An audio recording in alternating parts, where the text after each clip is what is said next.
Hello, friends! Welcome to Takedown Tales' weekly review of WWE SmackDown, the show that occasionally broadcasts a few hours earlier internationally than it does domestically because they're in Spain.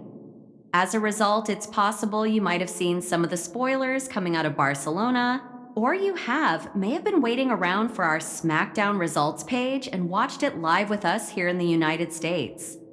Either way, it was quite the newsworthy evening as Tiffany Stratton finally got the better of Charlotte Flair.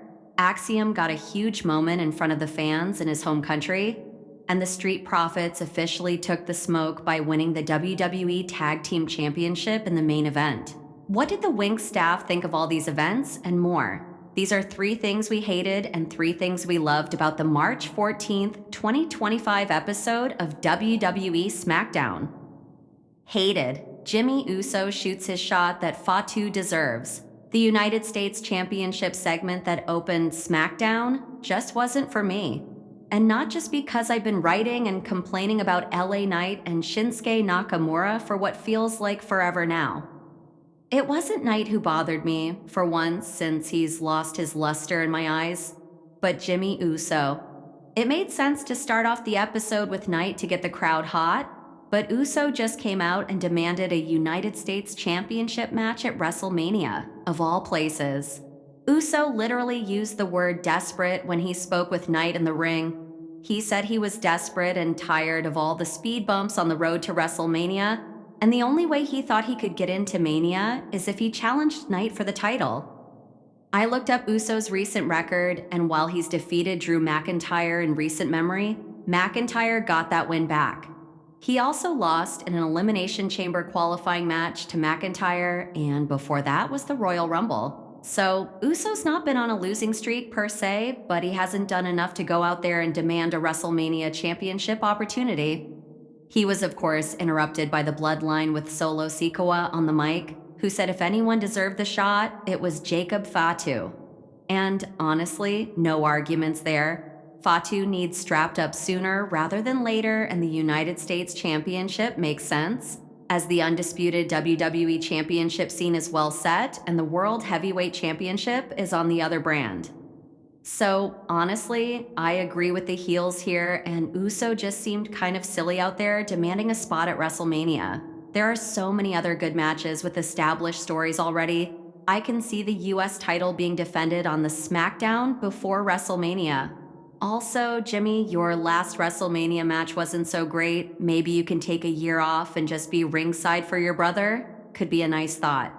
This all seemed silly, and of course, it set up the multi-man match that was next up on the night, which was pretty good, so there wasn't any real harm done. It also set up Fatu versus Braun Strowman next week, which should also be good. But for whatever reason, Uso's desperation just wasn't it for me on a relatively good episode of SmackDown. Loved Tiffany Stratton finally holds her own against Charlotte Flair. Tiffany Stratton and Charlotte Flair's pull-apart brawl was one of the best things on SmackDown, especially because it was finally Tiffy's time to stand tall over the Queen. Before that, however, I was glad to see B-Fab in the ring with Flair, and she had an excellent backstage promo, partially in Spanish, which I also really liked. If B-Fab is really putting in all the work that's been rumored in regards to her training, she's going to be a star and is already well on her way. The outcome of that match was easy to predict, but she hung in there with Flair and took the figure 8 well before Stratton ran down to make the save. Over the weeks, it's been Flair getting the best of Stratton, which is doing what it's meant to. It's annoying me to no end. It's a bit obvious that Flair is going to be winning the championship from Stratton at WrestleMania, but I at least want to see Stratton put up a good fight, not only just in that match, but in the lead-up so she continues to look strong. On this episode, that's exactly what we got, as Stratton hit not one, but 2 big moves on Flair in the brawl. She hit an initial moonsault from the top rope to Flair and all the officials below on the outside. She hit another from the top of the Tron, which, even though it looked like she missed Flair, still looked incredible. While it was a bit funny to see so many officials try and pull apart these 2 women, if the men get to have massive pull-apart brawls like this, the women absolutely can too. especially when it involves the powerhouse that is Flair, which helps it make a little more believable. This really got me believing how much these two dislike each other. Most importantly, I think it was really beneficial to the feud and the WrestleMania match ahead, as there are so many good matches with stars that are fighting, pun not intended, for a prime spot on the card. Gimme Stratton and Flair fighting all over the place for the next few weeks, and it'll look right at home amongst the other big matches. Hated. Even this version of a Miz TV segment was a waste of time. Going into this episode, I wasn't really looking forward to the idea of Cody Rhodes being interviewed on Miz TV. There just didn't seem to be much point to it. Cody had said his piece on Raw. John Cena was going to be on the next Raw. What really needs to be added? Fortunately, Cody apparently agreed, as the entire segment, following an initial interruption by Tiffany Stratton and Charlotte Flair continuing to brawl, consisted of Rhodes wordlessly ending Miz with a crossroads before declaring that he doesn't want to talk to anyone before he talks to John Cena, and he'll do that on Raw. Mic drop. Which, honestly, perfection. But here's the problem. Why was this here at all? Why book the Miz TV segment only to have Cody stomp all over it? I suppose you could argue it made Cody look like a badass who was taking all this very seriously, but he basically already did that on Raw. This segment honestly felt like a pivot due to a creative change. And in that light, it's hard to ignore that the show overall enjoyed a marked increase in quality this week. In any case, it's wild that it looked this long for somebody to realize that nobody cares about The Miz 3 days before John Cena finally shows up to address his heel turn. They already made us wait more than 2 weeks. Anything more would have been, and was, a continued waste of time that could have gone to someone else, even on a 3-hour show.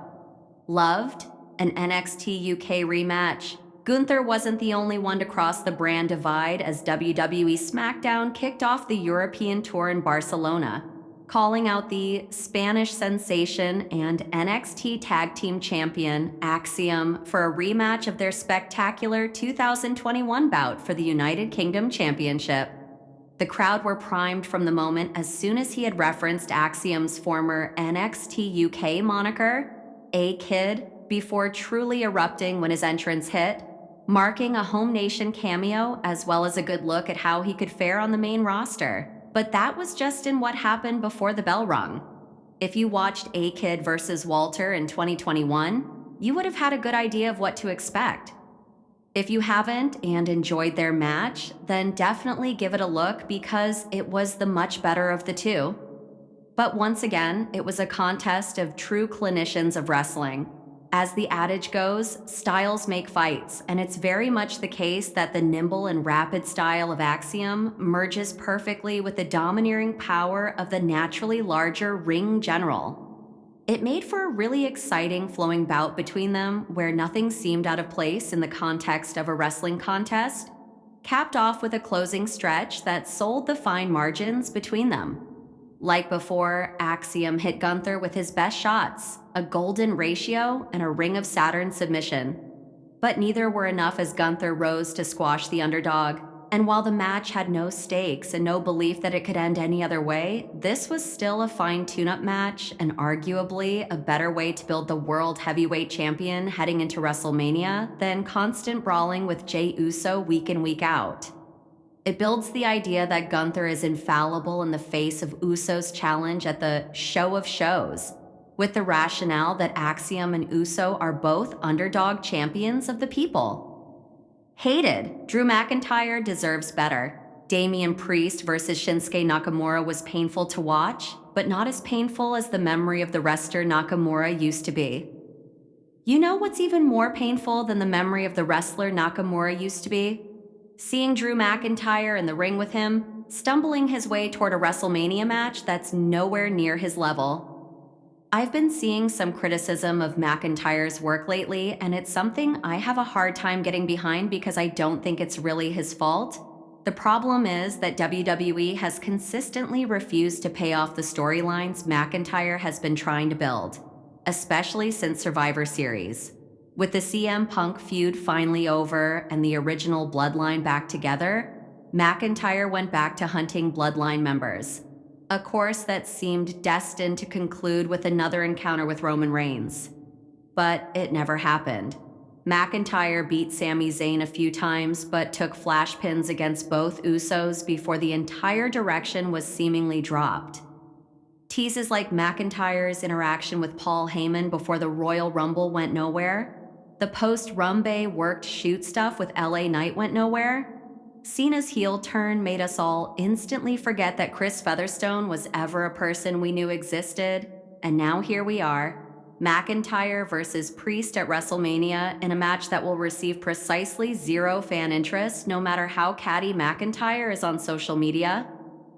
And for the record, I like Damian Priest. I just think McIntyre's work has been on another level. And it's kind of insane that after the year he's had since WrestleMania 40, he's getting a sauceless mid-card feud for WrestleMania 41. Loved. Street Profits finally win gold after 3 years.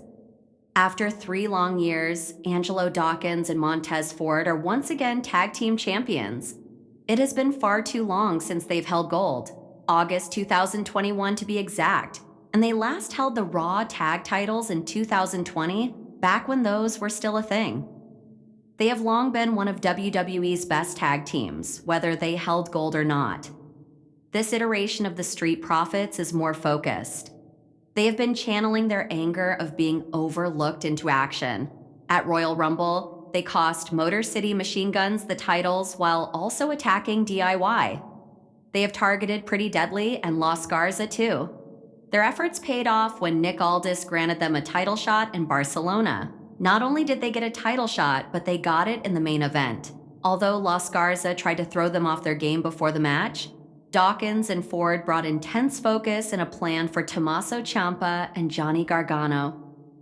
DIY gave them a hell of a fight, and it was one of the best matches during their title reign. Street Profits were relentless and capitalized on Gargano's mistake when he mistakenly hit Ciampa with a super kick. Street Profits will have their hands full as Pretty Deadly are already the #1 contenders. Los Garza challenged them if they won before the match, they have to answer to MCMG for costing them the titles at Royal Rumble, and number DIY will certainly want a rematch. In the meantime, long may the Profits reign. And don't forget to like and comment. Subscribe for more WWE updates. Thanks for watching.